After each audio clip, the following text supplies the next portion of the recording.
Okay, see, now while we discuss this question, I would like to suggest that there are two parts to it. Okay, one is to do it algebraically and get the correct answer, which is primarily the intention of solving any PYQ. Yes, I do understand that.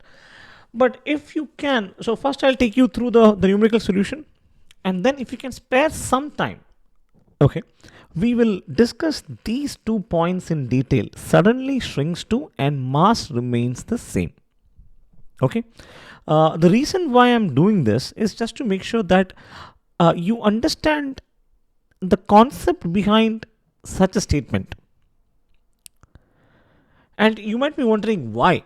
Because see, the very next question that came in 2024 JEE mains, it was not numerical. You were given 4 statements and are asked to find out which of them are correct. And such statements which are not numerical and are based on logical extractions of the subject, they require much attention to detail. Okay, so before you move on to the next question, I would like to suggest that you go through the numerical part and then spend some more time in understanding this. Okay, now coming to the numerical part. So we have the earth is shrinking to 1/64 of its volume. We've been asked to find out the new period of rotation. So larger earth, smaller earth, volume is 4 by 3 pi r cube v1, v2 will be 4 by 3 pi r2 cube. So if we divide v1 by v2, v1 by v2 will be equal to 4 by 3 pi r1 cube by 4 by 3 pi r2 cube. But it is given in the question that v2 is 1/64 of 1 by 64th of v1. Therefore, v2 here can be replaced as 1 by 64th of v1. Everything else remains the same. So 1 by 1 by 64 is 64. v1 by v1 is 1. So we get 64 is equal to r1 cube by r2 cube. If you take cube root on both sides of the equation, what we get is 4 is equal to r1 by r2, and therefore r1 is equal to 4r2, right? Therefore r1 is equal to 4r2, or r2 is equal to r1 by 4. Now we have a scenario wherein the initial condition is of a body with mass m and radius r1. Final condition is of the same body with the same mass m but radius r1 by 4. And if along this change the net external torque acting is equal to 0, then we can say that initial momentum should be equal to final momentum. To be more precise, initial angular momentum should be equal to final angular momentum.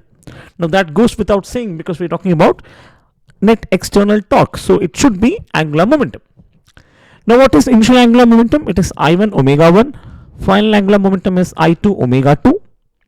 What is I1? I1 is 2 by 5 m r1 square. I2 is 2 by 5 m r2 square. Right? Why? Because the earth is considered to be a perfect sphere here. Now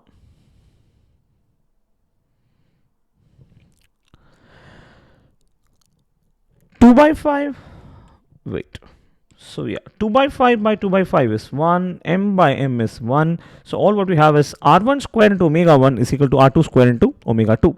But we just derived that r2 is equal to r1 by 4. So this r2 can be replaced by r1 by 4. So that becomes r1 by 4 the whole square, which gives us r1 square by 16. Now we have r1 square by r1 square is equal to 1, and therefore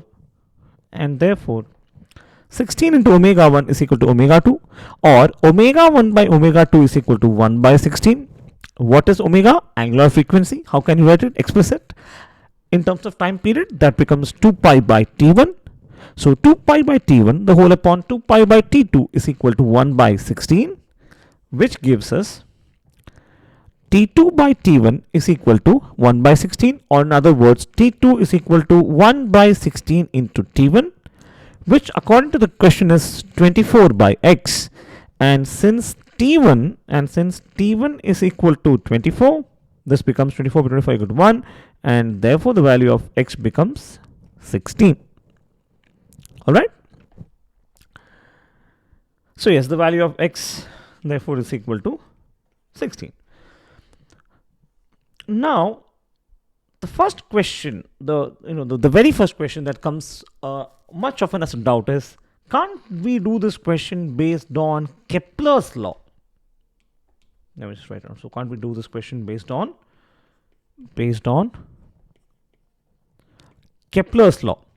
See, this question is primarily discussing about the concept of rotation, right? Period of rotation of Earth and not revolution of Earth. If it was revolution of Earth, we could have directly plugged in the equations out of Kepler's law.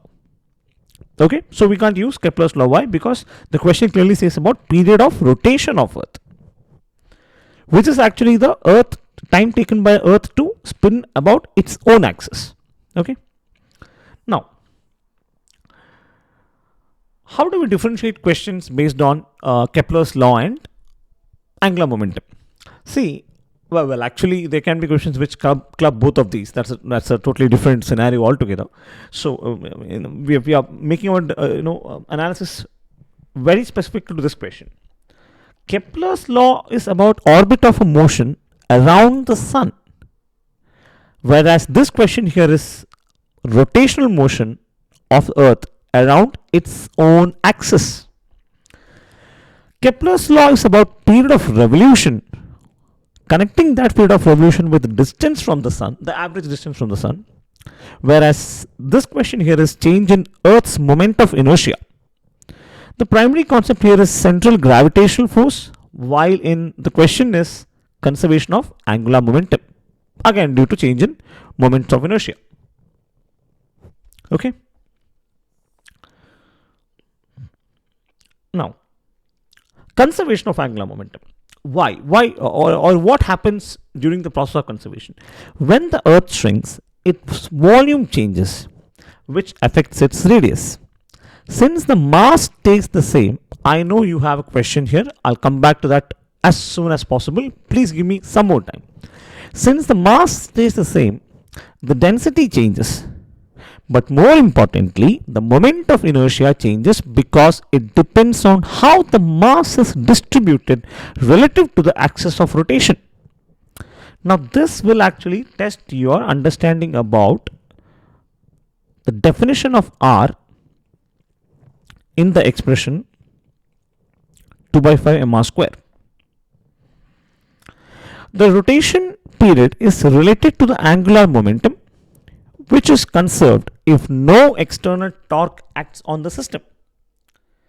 So, the primary assumption here is the shrinking happens without any external forces affecting the rotation.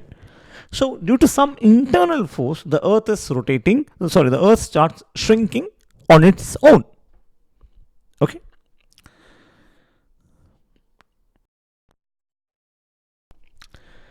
So, mass is a constant because the shrinking happens without the loss in mass.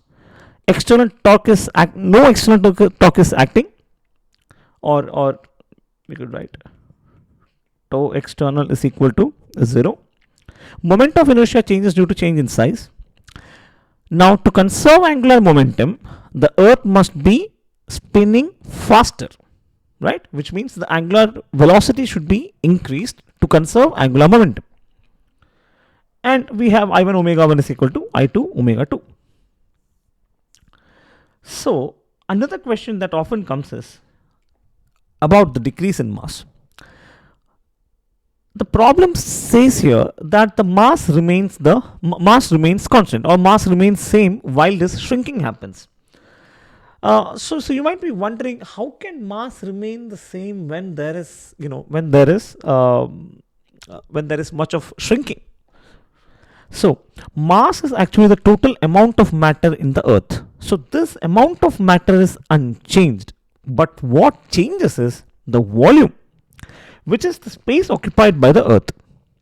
So if mass has to stay the same but volume decreases, then therefore the only thing we can say as a result of this, that the density should increase. So if volume decreases, shouldn't mass decrease is a question. So this is where the primary understanding comes into picture. So I would actually suggest that you imagine a sponge being compressed. A sponge being compressed. So when a sponge is compressed, what happens is, definitely, okay, let's say this was a sponge before compression and this is sponge after compression. Now see, this complete sponge remains the same. The net mass remains the same. What has changed here is the density. So it was spread over here, and after compression it is spread to a very small area. So maybe if I write it further, so this is spread over a large area, this is spread over a small area, and therefore the density is more, but the sponge remains the same and mass is not affected. Why is mass not affected? Because matter is not removed. Well, of course, maybe the case that you are visualizing it with water. In that case, when the sponge is pressed, there is some amount of water being released, but we're not talking about that. We're talking about a large sponge. When we squeeze it within our hands, the volume reduces, the density increases, but the mass of the sponge remains the same. The sponge remains compressed and the mass remains unaltered. Okay, so that's how reduction of a size is possible without loss in mass. I hope that makes sense. So, okay, yes, so that's something I wanted to make sure that you get just a bit of understanding about that phrase, reduction in mass. Okay, now, okay, so the next question is the one that I was talking about, statement based question.